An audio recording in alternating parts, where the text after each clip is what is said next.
Ladies and gentlemen, I'm Triple H of D-Generation X. You're probably wondering where I am tonight. And it's a long story. Let me give you the quick version though.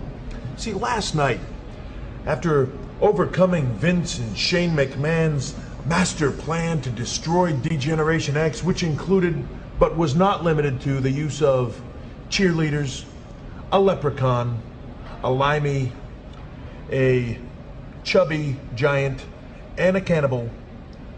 After overcoming all of that and defeating Vince McMahon at SummerSlam, the biggest party of the summer, we were then on our way to Bridgeport, and we could not help but notice Vince McMahon's private plane flying overhead.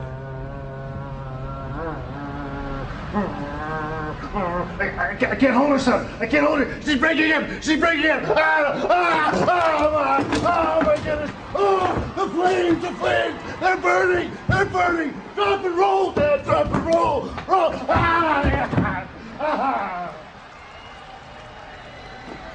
Kill. Anyway, we came here to this private air terminal where Vince parks his $30 million private plane, and we just had to see it for ourselves. Unfortunately, there was a little bit of an incident took place while we were there, and well, you should probably see it for yourself. Oh, it hurts! It hurts!